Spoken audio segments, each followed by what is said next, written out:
A ver.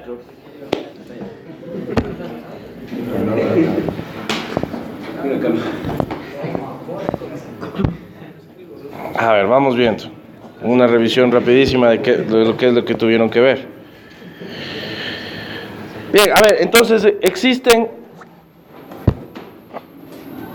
campos vectoriales y campos escalares. Ya, entonces, ¿cómo yo determino que un campo es vectorial o que un campo es escalar?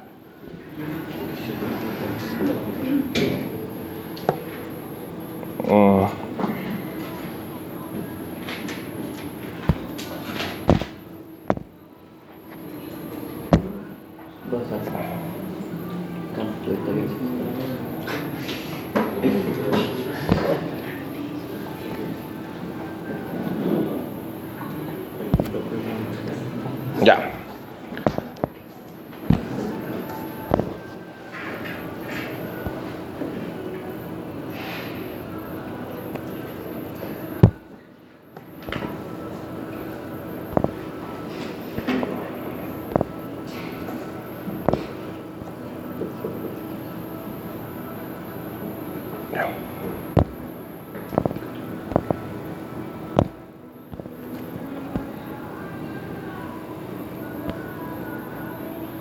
Ya, vamos viendo. Ya. Entonces, en la parte de abajo, por ejemplo, en la parte de arriba tenemos un campo escalar clásico, ¿ya? Ay, Dios.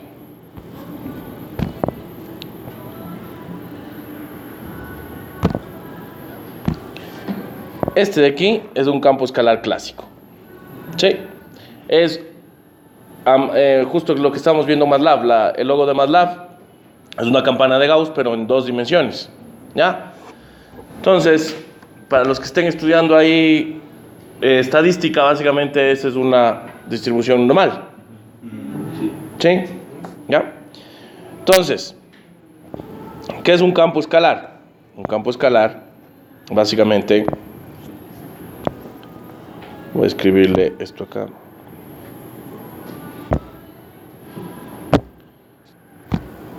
En un campo escalar, ¿sí? Yo tengo una función f que voy desde Rn hasta R. ¿Sí? O sea, yo cojo un par ordenado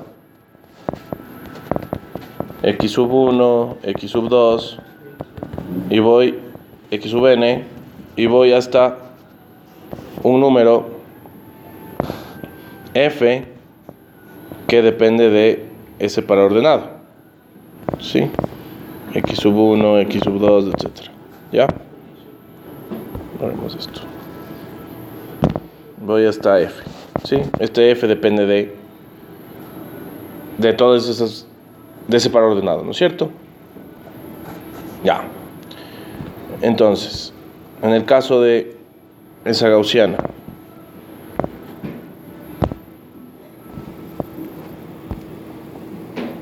¿ya?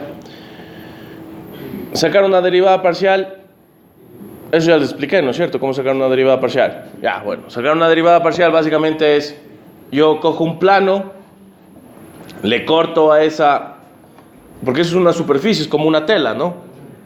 Le corto esa superficie y lo que me da es esto de acá, ¿sí? Esa curva de al lado, que es una gaussiana, ¿sí? Básicamente, ¿qué es lo que yo he hecho? Si ustedes se fijan acá, he hecho que y sea una constante. Eso es intersecar esa superficie con un plano, ¿ya? Le hago constante. Ahora,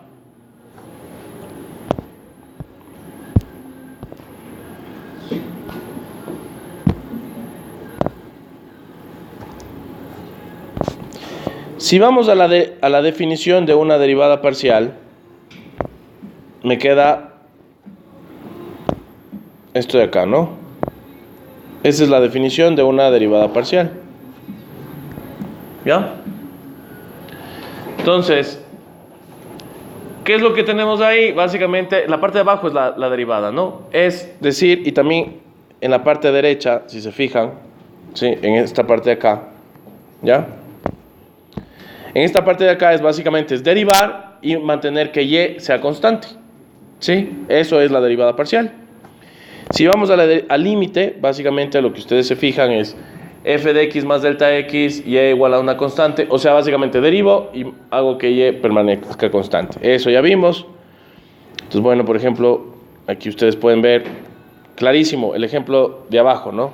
No con la gaussiana, sino esta parte de aquí. En esa parte de ahí, ¿qué tengo?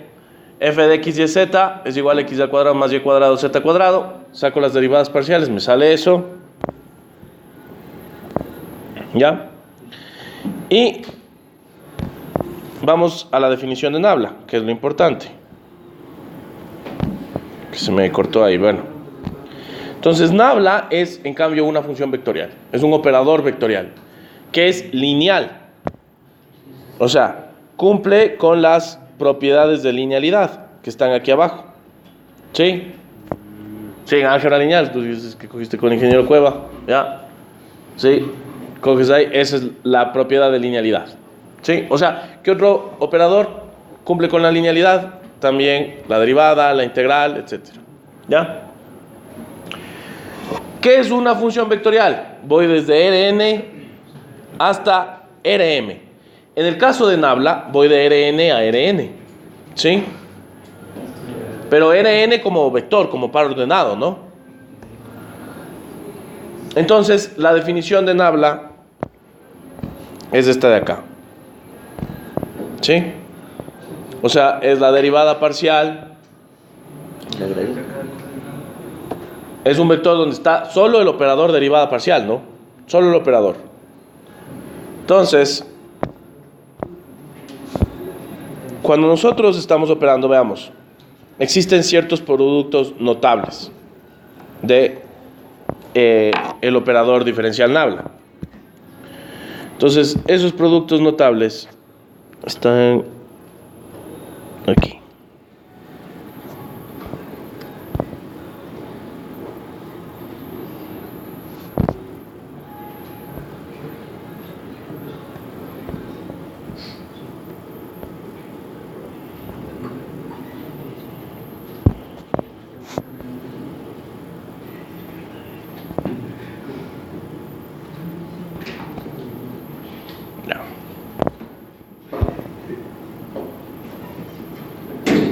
Entonces ahí tenemos las definiciones, ¿sí? Por ejemplo, acá tenemos lo que se conoce como el gradiente, ¿sí? Entonces el gradiente de una función escalar f f es un escalar, ¿no? Un escalar con un vector. Un vector. Entonces, si yo meto ahí, si multiplico un vector, un escalar por el vector, es como multiplicar el escalar por cada elemento del vector, ¿no es cierto? Entonces básicamente el resultado me da esta parte de acá, ¿no? Esto de acá es el resultado. O sea, la derivada parcial de f con respecto a x y la derivada parcial de f con respecto a y. Esta sería la componente en x sombrero y esta sería la componente en y sombrero, ¿sí? Lo que se conoce como el gradiente. Ahora, un vector con un vector. Tenemos dos productos, producto punto y producto cruz. ¿Ya? Entonces veamos, el producto punto se llama la divergencia. Y es un escalar porque es un producto punto. ¿Sí? Entonces, veamos aquí la definición de f. ¿Sí? Entonces, la definición de f, hago el producto punto. Entonces, aquí estoy operando. Aquí sería la operación. ¿Ya? Entonces sería la f de x por... estos son los componentes del vector f y estos son los componentes de Nabla. Entonces, el producto punto sería la suma del producto componente por componente, ¿no es cierto? Entonces sería diferencial parcial de f sub x con respecto a x. Pero no se confundan, cada uno de estos componentes del vector también son funciones de x y z. ¿Sí? Son funciones de x y z. ¿Ya? Y el rotacional, que es el más importante, que es el que nos atañe. Es muy importante.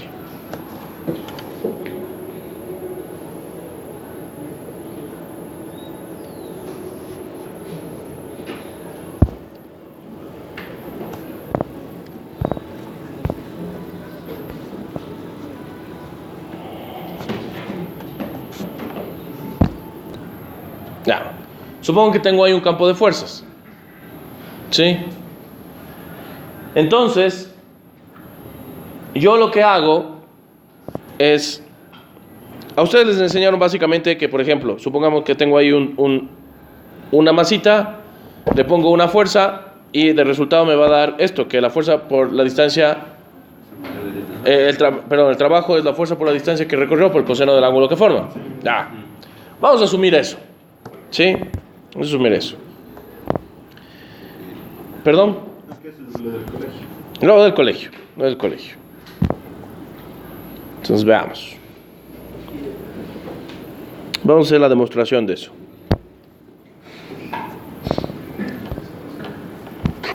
Igual no estamos perdiendo porque ya van a ver que esto tiene una connotación en la tercera unidad. ¿Cuál es la connotación? Que básicamente el trabajo para llevar un electrón de un punto a otro se llama voltaje. Así de simple.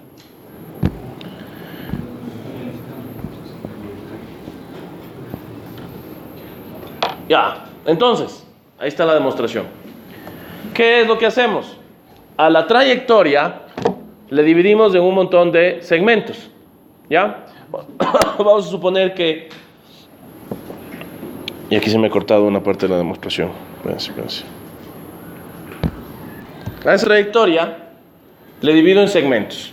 ¿Ya? Vamos a tener segmentos diferencial de S. ¿Ya? Entonces, obviamente, ¿qué aprendimos? El trabajo neto va a ser básicamente, obviamente,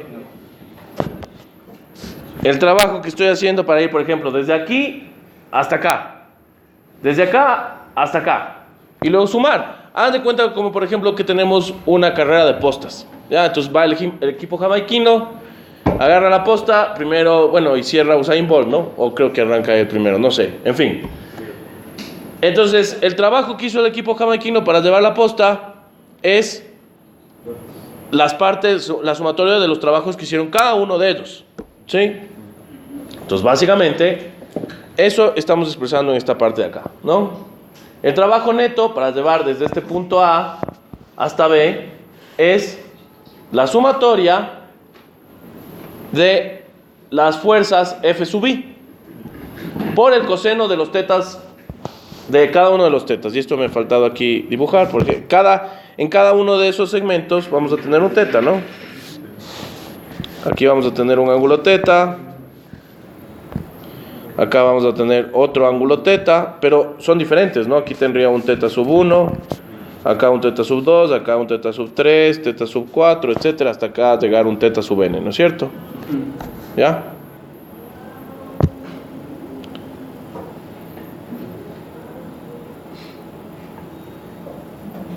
Ya. Entonces, vamos a la demostración. Entonces, básicamente estamos en esta ecuación de aquí.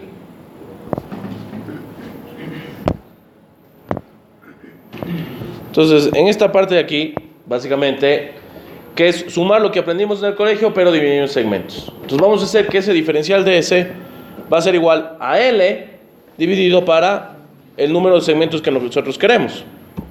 ¿No es cierto? Y entonces vamos a hacer que el sumatorio, o el trabajo neto va a ser el sumatorio de las fuerzas F sub I por el coseno de teta sub I por delta S. Reemplazamos, pero recuerden que S es ¿qué? Es la rapidez sub I, o sea, la rapidez con la que estoy moviendo en cada uno de los segmentos por el diferencial del tiempo. ¿Sí? Donde el diferencial del tiempo es el tiempo total dividido igual para el número de segmentos. ¿Ya? Es lo mismo.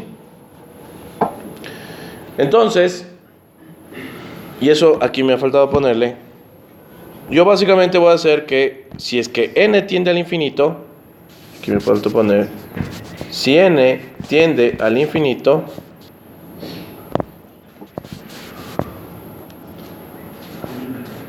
entonces acá tendríamos el límite.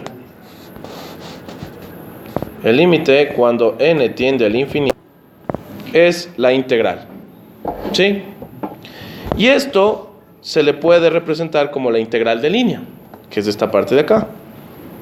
Esto es la integral de línea. ¿Cómo? La integral de línea donde dl, ¿qué viene a ser? Coseno de teta por bt por dt. ¿Sí? Eso es el diferencial de L. ¿Ya? Entonces, veamos a qué me refiero.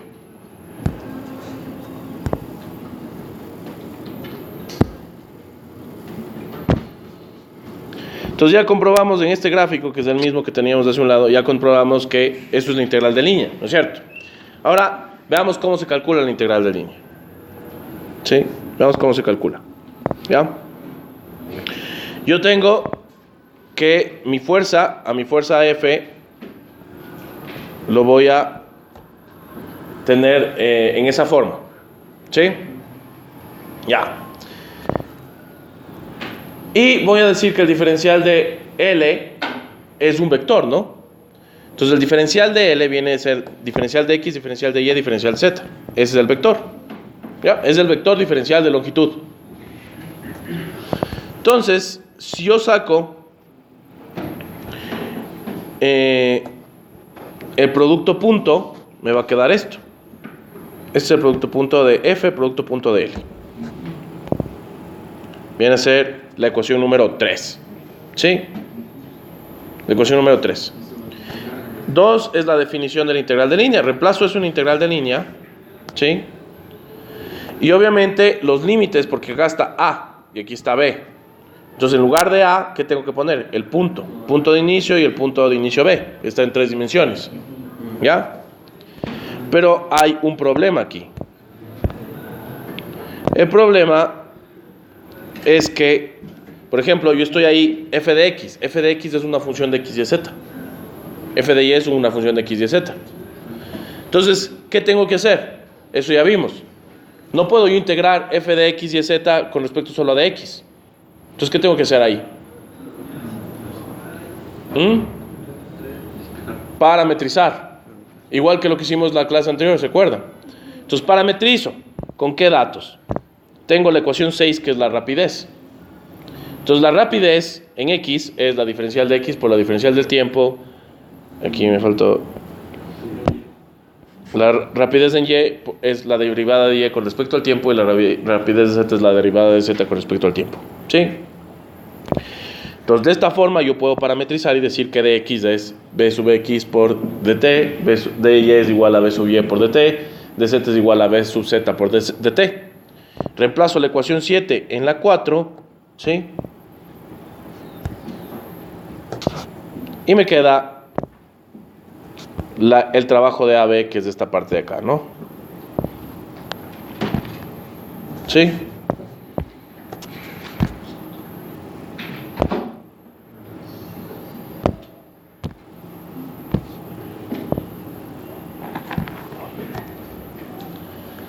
Entonces, esa ecuación es cómo debemos operar el trabajo. ¿Eso sí les dieron? Sí, ya, chévere. Ahora, bueno, esto es un ejercicio que ahí les he puesto. Básicamente es cómo comprobar lo que se hace en el colegio, ¿sí? Con la definición de trabajo. ¿Ya? Entonces, básicamente, la diferencial de L en el caso del colegio solo sería de X sombrero. Y la fuerza estaría esa definición, F coseno de teta X sombrero más F seno de teta Y sombrero. Saco el producto punto y me queda simplemente F por coseno de teta por dx. Integro de X y me queda la distancia. ¿Sí? Entonces, eso es básicamente. ¿Ya? Entonces, eso es el trabajo. ¿Ya? Ahora,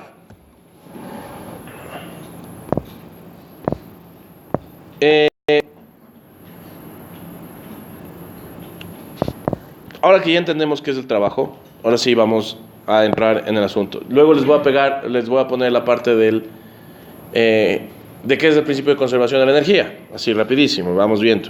También, rapidísimo.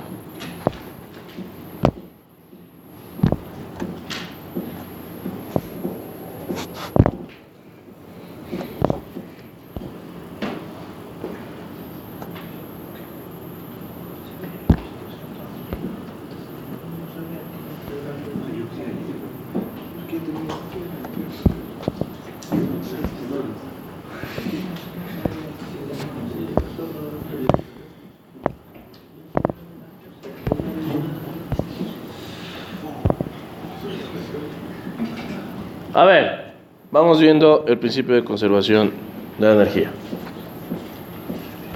Entonces, en la parte de arriba, esta parte de acá, tenemos que el trabajo es conservativo si la integral cerrada, o sea, significa que la trayectoria es una curva cerrada, o sea, que empieza en un punto y termina ahí mismo, ¿sí? Es igual a 0. Eso quiere decir que el trabajo es independiente de la trayectoria. Solo depende del punto inicial y del punto final. ¿Ya? Ejemplo, la gravedad o la fuerza eléctrica. ¿Ya? Entonces, y un poco, cierto, indicando qué significa cada uno. Cada una de los productos vectoriales. Eso también es importante. Veamos.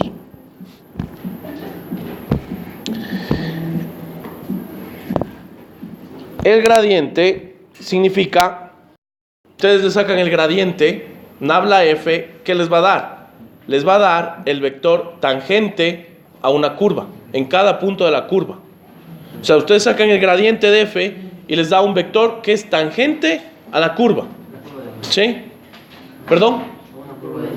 No, eso es la divergencia. Una curva cualquiera. ¿Sí? Una curva de nivel es la divergencia.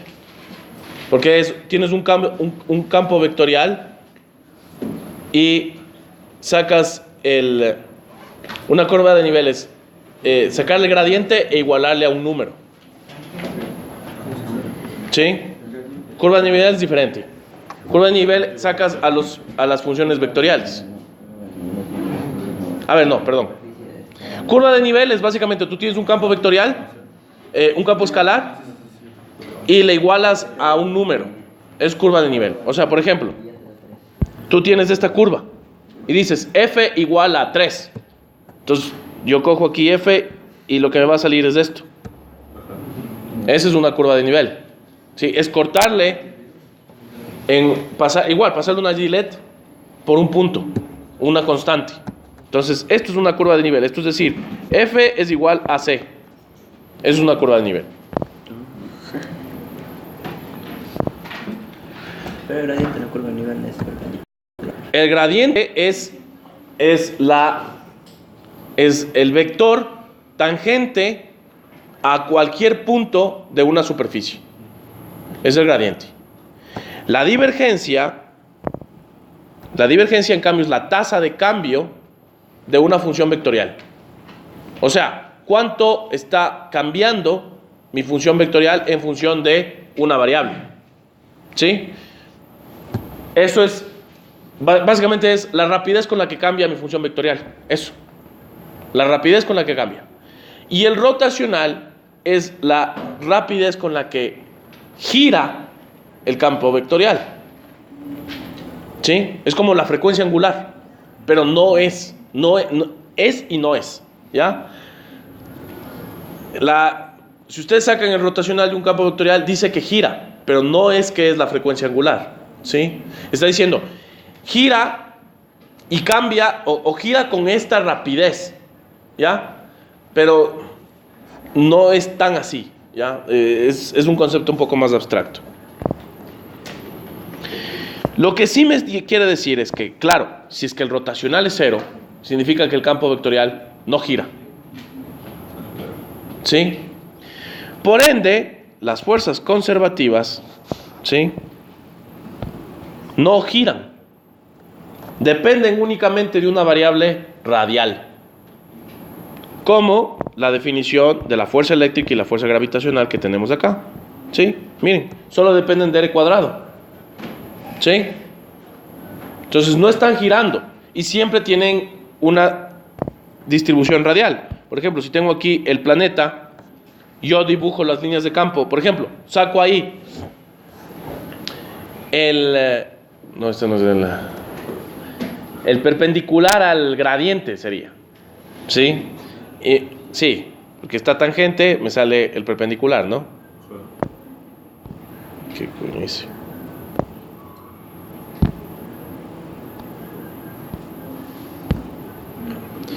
Entonces, aquí me sale, yo dibujaría así. Me están entrando las líneas de campo que se conocen. O sea, este sería... ¿Estos serían los vectores normales? Los vectores normales. Exacto.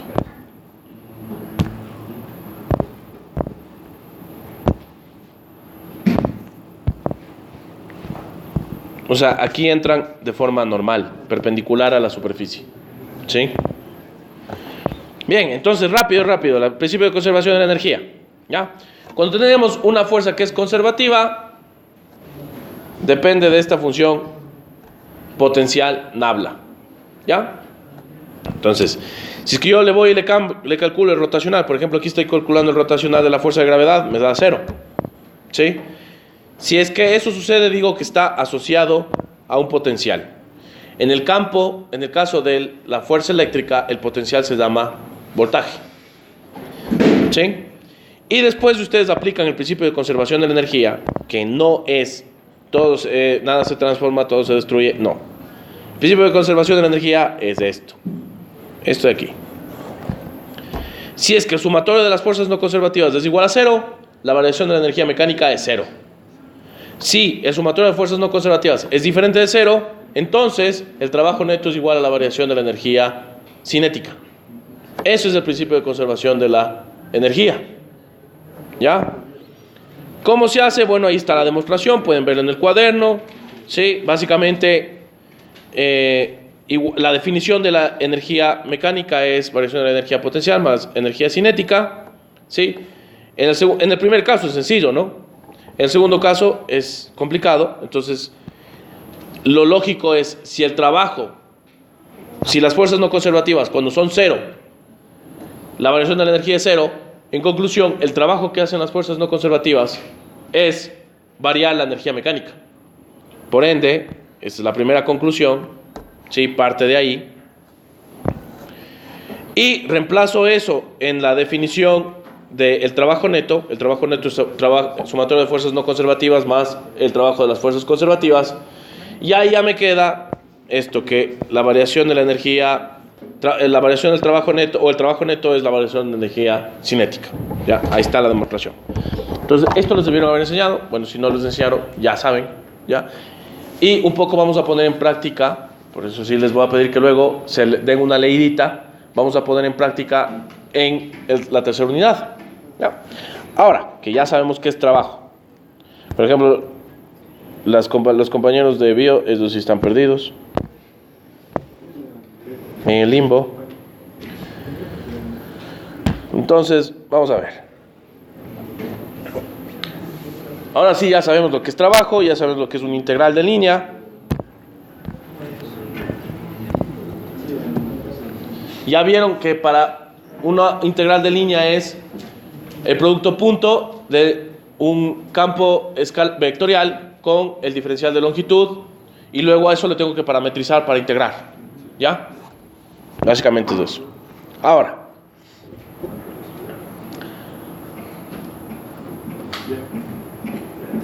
cuando aplicamos la ley de los gases ideales, arrancamos de las dos leyes de los gases ideales. Arrancamos que la presión por volumen es igual a nRT, o según Boltzmann es igual a nKT.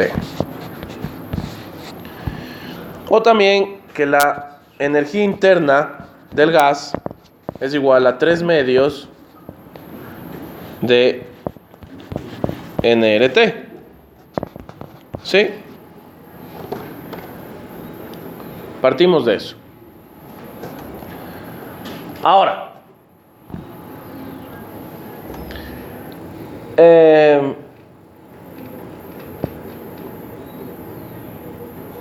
aquí nosotros podemos definir lo que se conocen como las variables de estado.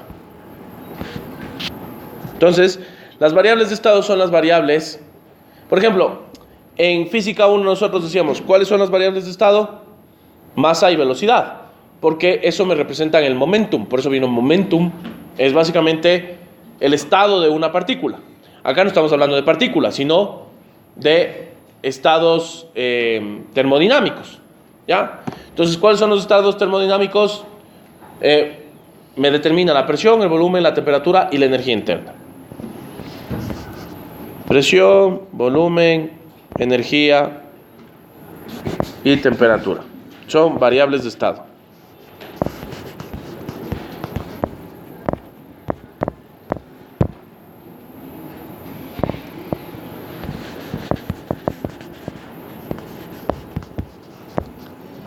Entonces, nosotros el momento, ¿sí?, lo determinamos con las variables de estado. ¿Ya? Entonces vamos a suponer, vamos a hacer los diagramas de estado. Básicamente viene a ser un gráfico entre la presión con respecto al volumen. ¿Sí?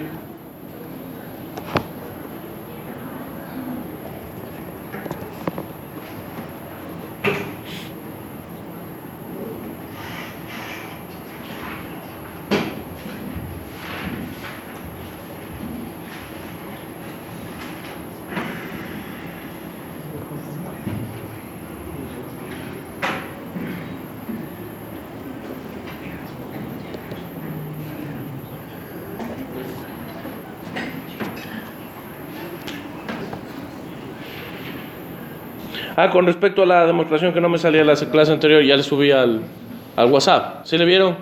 Ya, bueno, eso lo vamos a revisar mañana de nuevo.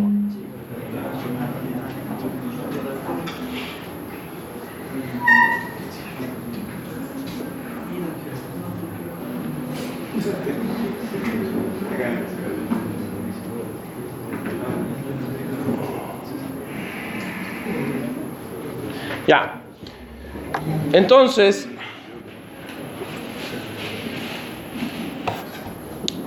nosotros, en función de estas, determinamos el estado de un sistema termodinámico.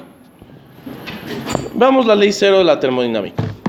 Entonces, en la ley cero de la termodinámica vamos a asumir que tenemos aquí un recipiente,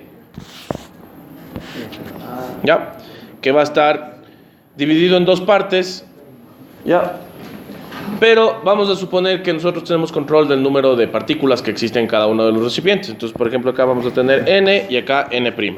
¿Sí? ¿Ya? Entonces, si ustedes recuerdan, en función de esto, nosotros podríamos decir, ¿sí?, mientras más partículas existía mayor energía cinética. ¿Sí? Y mayor energía cinética existía mayor temperatura. Básicamente, la rapidez cuadrática media, si es mayor, vamos a decir, acá se mueven con una... adicionalmente, si hay más partículas en el un lado, va a existir más choques. ¿Sí? Por ende, si en el un lado es mayor, en el otro lado... Y por ende, lo mismo sucede con la temperatura. Acá vamos a suponer que se encuentra una temperatura T, y acá se va a encontrar una temperatura T'. ¿Sí? Ya. Entonces, ¿qué vamos a hacer aquí? Vamos a hacer un pequeño orificio.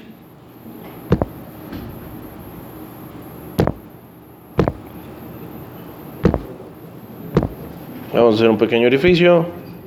¿Ya? Y adicionalmente, eso me faltó, esto se encuentra en... el flujo de calor es igual a 0. ¿Sí? Recuerden que era el flujo de calor, adicionalmente. Eso también ya le definimos la clase anterior. Eso sí nos va a servir. El flujo de calor está definido como la masa por el calor específico por la variación de la temperatura. ¿Sí? Esto se encuentra experimentalmente, es sencillísimo. El proceso mental es el flujo de calor es directamente proporcional a la variación de la temperatura, ¿no es cierto? Entonces, de eso nosotros podemos deducir que existe una constante de proporcionalidad, y esa constante de proporcionalidad viene a ser la masa por la variación, por el calor específico. ¿Sí? Entonces, bueno, el flujo de calor aquí va a ser igual a 0. Cuando sucede eso, se dice que el sistema está aislado. ¿Ya? No existe intercambio de energía de afuera para adentro. ¿Ya? Entonces, esto está aislado. Bien, entonces, nosotros abrimos un orificio en el recipiente y ¿qué es lo que va a pasar? Son iguales. ¿Por qué? Hay una transferencia de calor. ¿Por qué? Es que tienen que llegar a un equilibrio. ¿Por qué tiene que llegar? A ver. Piensa, no es cuestión de memoria. Pero, Tiene que llegar a un equilibrio. pues es que ustedes me dicen generalidades, es como, es una mujer porque tiene órganos femeninos, ¿sí?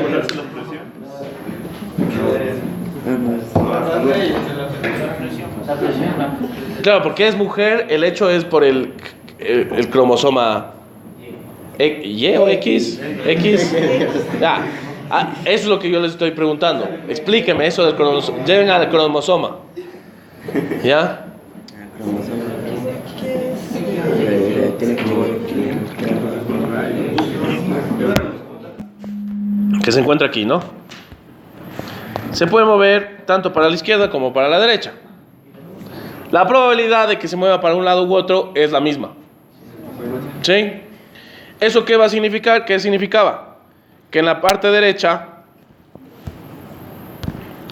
existe la mitad de las partículas que se van a mover y en la parte izquierda existe la otra mitad. ¿Ya? Entonces, supongamos que acá tenemos 100 partículas. Ya, en la parte izquierda. 100 partículas y al lado tenemos 90.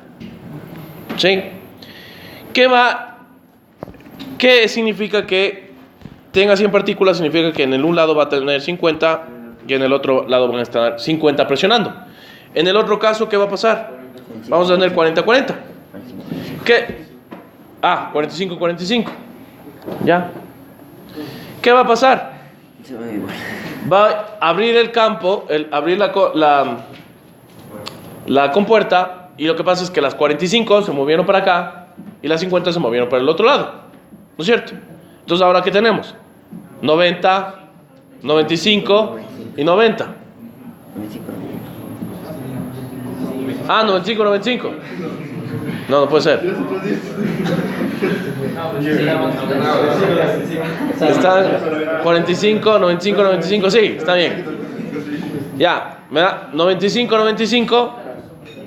¿Y eso qué implica? Que existe el mismo número de partículas en el un lado, mismo número de partículas en el otro lado. En conclusión, la temperatura se iguala. ¿Sí? Eso se llama la ley cero. ¿Sí? Ley cero de la termodinámica. Existe un flujo de calor desde el lugar que existe mayor temperatura a menor temperatura. ¿Sí? Es la dirección del flujo de calor. Por eso nosotros ahí ya podemos decir que el flujo de calor interno va a existir de esta dirección a la otra. ¿Ya? ¿Entendido? Chévere. Entonces, por ejemplo, ven, nosotros conociendo la teoría cinética de los gases ya podemos llegar a la ley cero de la termodinámica. ¿Sí? ¿Ya? Ahora, obviamente, después de la ley cero nosotros llegamos a la definición. ¿Sí? Si es que existe un flujo de calor, vayan, mándenle al compañero Entonces es evidente que el flujo de calor es proporcional al flujo de temperatura y ya llegamos a esa conclusión. Claro, porque lo que pasa es que si es que existen más partículas, existe más choques, por ende existe más energía. ¿Sí? La velocidad cuadrática media es mayor. ¿Sí? Entonces, bueno, y ahora sí ya entendemos la ley cero de la termodinámica. Ya llegamos a esta definición. ¿Ya? Entonces, ahorita sí podríamos plantear tranquilamente la ecuación de conducción. ¿Sí? Que era lo que les decía la anterior clase. ¿Sí? Pero hoy vamos a ver todo termodinámica. Mañana vamos a ver la ecuación de conducción. Viernes. Aunque no nos vendría mal tener clases mañana una horita. De 3 a 4. Sí, una horita. Una horita para ver la ecuación de conducción. ¿Ya? Mañana hagamos la ecuación de conducción. Sí. Bien. Ahora, de ahí partimos para la ecuación de conducción, pero nos vamos a saltar y vamos a ir a la ley 1 de la termodinámica. ¿Sí? Aquí viene la ecuación de conducción, que ya vimos cómo era. Básicamente se comportaba como un exponencial. ¿Sí? Nos vamos a saltar esto, ¿ya? Y vamos a ir directo a las leyes de la termodinámica. Entonces, la ley 1 de la termodinámica es el equivalente del trabajo mecánico en calor. ¿Sí? Pero bien mojado, es que... Oh, yes. Bien.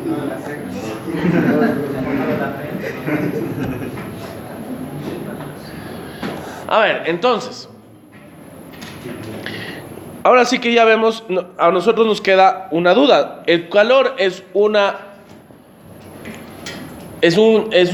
variable de estado, ¿o qué es? Exacto, de camino. Lo que me viene a decir es como un camino, pero no se llama camino, sino es un proceso. ¿Sí? Entonces, el calor no es una variable de estado, sino es un proceso, porque ese proceso yo le tengo que agregar. Es como una actividad que hace el sistema. ¿Ya? Entonces, nosotros, el estado básicamente con la presión y el volumen estamos contentos. Porque podemos utilizar la ecuación de Boyle-Marriott. ¿Sí? De Boyle-Marriott, donde la presión inicial por el volumen inicial sobre la temperatura inicial es igual a la presión por el volumen sobre la temperatura. ¿No es cierto? Ya podemos. Entonces, con tener la presión inicial, el volumen inicial, la temperatura, ya somos felices. Entonces, este sería el estado 1. ¿Ya? Donde tiene una presión inicial y un volumen inicial. No, solo graficamos eso. ¿Ya? Y vamos a ver un cambio de estado. ¿Ya? Veamos. Entonces, para eso, vamos a suponer que vamos a tener, ustedes que son ingenieros mecánicos, me supongo que les encantan los carros. El 70%, 80% de ustedes decidieron, me supongo, ser ingenieros mecánicos o mecatrónicos por Iron Man o... Claro, antes me supongo que eran carros, ahora debían haber sido Iron Man, ¿no? No sé. Sirve. No, yo cuando decidí ser ingeniero electrónico fue porque vi Matrix, ¿no? Total, terminé engañado. No. Nada que ver, lo mismo. Sí, ¿no? Lo mismo les va a pasar a ustedes. Sí, me supongo que vieron Iron Man y dijeron, quiero ser Ned Stark y... Bueno, no es tal. En todo caso, me supongo que les gustan los motores, ¿no? Entonces, veamos, si saben lo que es un pistón. El pistón es esa piecita que hace mover el eje del motor y que mueve las llantas, ¿no? Ya, entonces, supongamos un cilindro con un pistón. Entonces, vamos a... El sistema más simple. Vamos a tener aquí un cilindro. Caramba. Ya. Aquí tenemos... Vamos a poner el pistón, ¿no?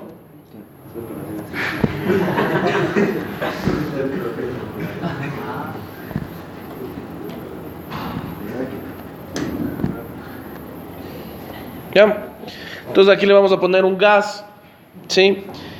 Y este gas le vamos a meter ahí con una temperatura inicial, ¿sí? Entonces aquí esto se va a encontrar una presión inicial, con un volumen inicial y con una temperatura inicial, ¿sí? Y aquí arriba le vamos a amarrar una masita de masa M, ¿ya? En donde se va a encontrar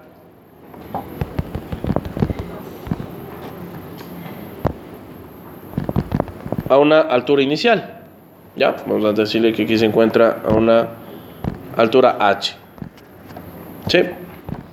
Bien. Y luego, aquí le vamos a tener con una fuerza F. Vamos a estar presionando el pistón. Quito la fuerza, ¿y qué va a pasar? Sube, ¿no es cierto? El pistón va a moverse para arriba. ¿Ya? Entonces, obviamente, esto se va a ver desplazado.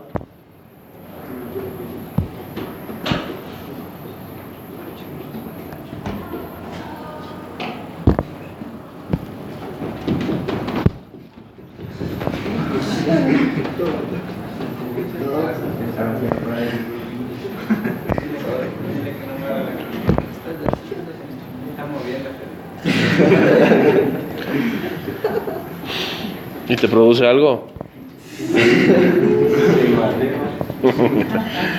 Bueno.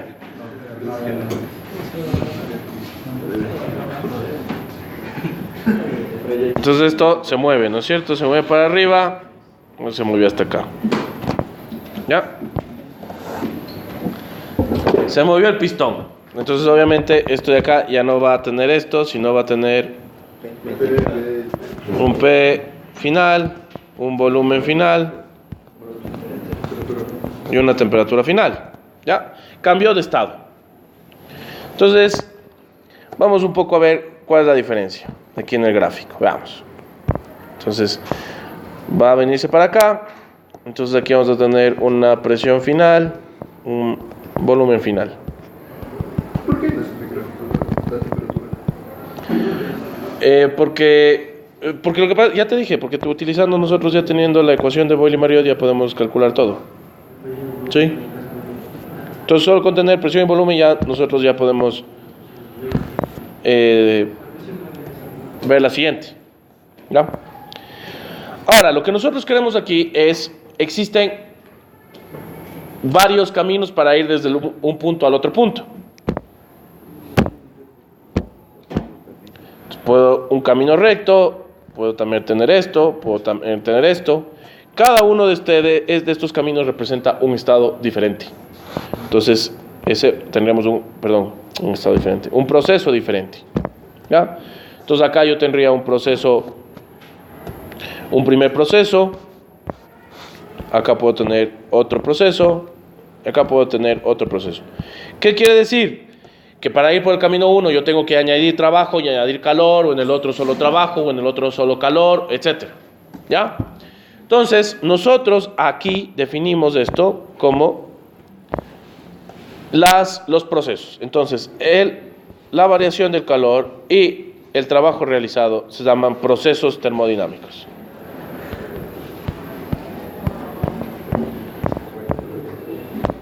¿Ya?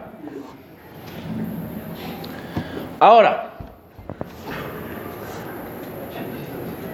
a ver los dos que están divertidos entre los dos, vayan a mojarse la cabeza que están muy calientes ustedes. Vayan. Como los perros. Mójense para que se separen. Vayan. Mojados la cabeza. Chicos. ¿Perdón? Vamos a ver. No sabemos. O sea, puede ser que disminuya. No tengo ni idea yo. No, es directamente. ¿Sí? O sea, yo puse ahí ese punto arbitrario. No tengo ni idea. Bueno, lo que sí es evidente aquí es que el volumen cambió. Ya, eso sí sé. Nada más. Sí, no sabemos. La presión no tenemos ni idea. Y la temperatura no sabemos. No tenemos ni idea. Lo único que nosotros podemos evidenciar es que el volumen cambió. ¿Sí? Es lo único que nosotros evidenciamos. ¿Ya? Entonces,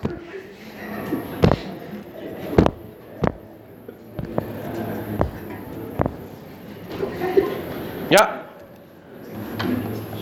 A ver, entonces, ¿qué es lo que nosotros vamos a hacer? Tenemos datos, tenemos la altura, la masa y existe la variación de volumen. También podemos calcular porque aquí existe una variación de altura, ¿no es cierto?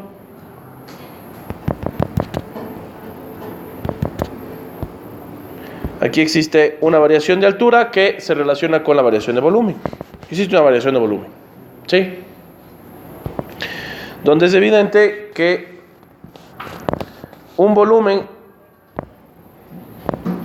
el volumen para cualquier instante es el volumen inicial más la variación de volumen. ¿Ya?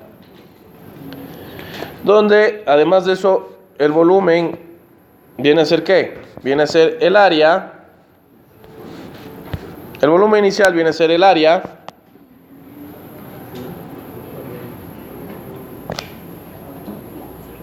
A ver, veamos.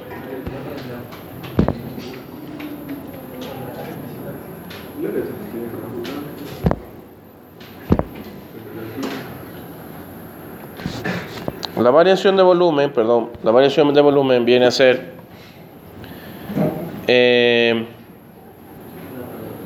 perdón, vamos a hacer que H, sí, aquí hay un error. H va a ser la variación de altura, ¿ya? Sí. O sea, sería desde aquí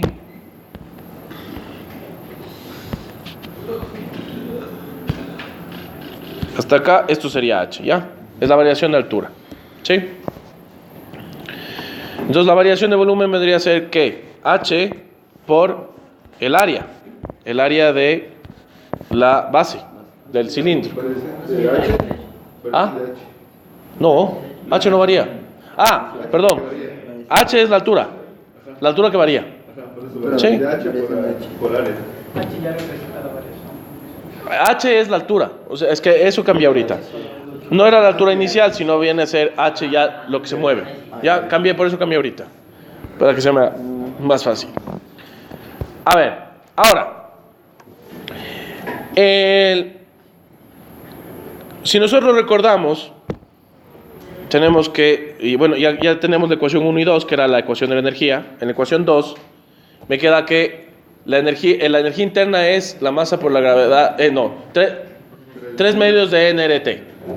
Entonces la variación de la energía es 3 medios de nr por la variación de la temperatura. ¿Sí? ¿Ya? Entonces pongamos aquí la ecuación número, pongamos estas, las ecuaciones número 4, y aquí vamos a poner la ecuación número 5. Bien. ¿Cuál es el trabajo que hace el sistema? El trabajo que hace el sistema es sencillísimo. Es la fuerza por la distancia, que viene a ser masa por gravedad por altura. ¿Sí? Es el trabajo que hace el sistema. ¿Ya? Es que es fuerza por la altura, entonces la fuerza es la gravedad. Sí, a ver, el trabajo que hace el sistema es subir esa masa. Sí, entonces, ¿cuánto subió? La fuerza que era vencer la fuerza de la gravitación. ¿Sí? Entonces es masa por gravedad por altura, básicamente. Ya. Entonces, el trabajo es la masa por la gravedad por altura. Tenemos 5. ¿Ya? 6. Ah, perdón, 6. Y vamos a saltarnos, vamos a poner la segunda ley de la termodinámica. Entonces, la segunda ley de la termodinámica, ahí sí dice, la energía no se crea ni se destruye, solo se transforma. ¿Cuáles son qué es lo que transforma la energía en algo? Los procesos. Entonces, lo que me dice es que la variación de calor es igual al trabajo que hace el sistema o que se hace sobre el sistema más la variación de la energía interna. ¿Sí? Esta es la segunda ley de la termodinámica. ¿Ya? Que básicamente es aplicar el principio de conservación de la energía a los procesos termodinámicos. La segunda ley de la termodinámica.